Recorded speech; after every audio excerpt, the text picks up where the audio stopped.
এই স্যার কত কইতাছে একটু কান্দা গাড়ি কম এই কান্দা গাড়ি করে বাজার আরে এখন দেখেন না এখন দেখেন না ওজির ঘুরে আসি কোন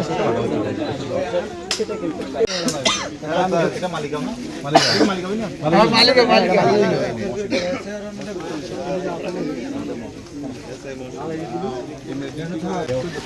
কিন্তু স্যার এটার যথাযথ বিচার আমরা চাই। আচ্ছা কি বিদেশ যাওয়ার পরে এই মেয়ে সম্পর্ক করছে এর সাথে, করার পরে অনেক টাকা পয়সা ব্যবহার করছে এই মেয়ে, তার টাকা খাইছে খাইয়ে মেয়ে মহিলারা খাওয়ার পরে তারে আরো বিভিন্ন ধরনের ছেলেপেলের লোক সম্পর্ক করছে, এর ব্যবসায় টাকা খাইয়া বলে এই অবস্থা করে।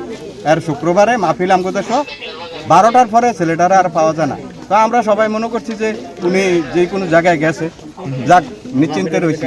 তারপরে গেল শনিবার, এও পাওয়া যাইতেছে না। আজকে রবিবার আসছে স্যার, আসার পরে একজনে খবর করছে যে ওই রসরাজার পুষ্কুনির মাঝে উনি বাইয়া উঠছে। ভাই হওয়ার পরে সবাই দৌড়ি করে আয়া হওয়া দেখা গেল লাশ পাওয়া গেছে। ছেলের বাড়ি কোথায়? ছেলের বাড়ি আমগো পাশে গ্রামে। তাহলে কি লাশ পাইছে যে মহিলার সাথে পরকীয়া করতো সেই মহিলা বাসার পাশে পাইছে? হ্যাঁ জি জি, বাসার পাশে বাড়ির পেছন দিয়ে, বাড়ির পেছনে পেয়েছে। এই যে মেয়েটা কোন ধর্মে, হিন্দু ধর্মের নাকি মুসলমান? মেয়েটা হিন্দু ধর্মের, মেয়েটা হিন্দু ধর্মের, ছেলেটা মুসলমান। আরে ওই এই বউটা মানে অনেক মানুষের সাথে ইয়া করে, প্রতারণা করে, করার পরে এখন আমরা আমগো ছেলে পাই না বিষয়টা পাওয়ার পরে দিয়া এই 3 দিন পরে লাশ ভাই হচ্ছে পুষ্কুনি। এখন আপনারা কি চাচ্ছেন? আমরা সরকারের কাছে বিচার চাই, উচিত বিচার চাই। এরকম একটা মুসলিম ছেলে একটা হিন্দু শুরু করে দেয়। ছলনা করার পর থেকে ওই মহিলা তার সাথে কথা বলে না, তারে বলতেছে আমি তোমার সাথে সম্পর্ক রাখবো না, এমন করে তার টাকা পয়সা যা আছে সব কিছু খেয়ে ফেলছে, তার সাথে সম্পর্ক নাই। তারপর ওই মহিলা আমার এলাকার অন্য কোনো ছেলের সাথে অবৈধ সম্পর্কে আবার জড়ায়।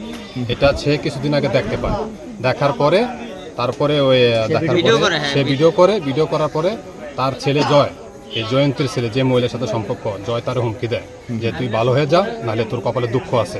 এটা আমার সামনে হুমকি দিয়েছিল জয় শিপনকে। আমি বলছিলাম তুই ছোটো পোলাপাইনের মতো থাক, তার হুমকি দিস না, তুই আনতে যাই। তার অনেক টাকা খাইছে স্যার। আমার খুব ক্লাসের বন্ধু, আমার কলজারা ফাইটে গেছে, আমি চিৎকার করতে পারতেছি না। আমরা সুষ্ঠু বিচার চাই এবং যে জড়িত থাকুক তার সাথে, যে জড়িত থাকুক আমরা সুস্থ বিচার চাই, ফাঁসি চাই।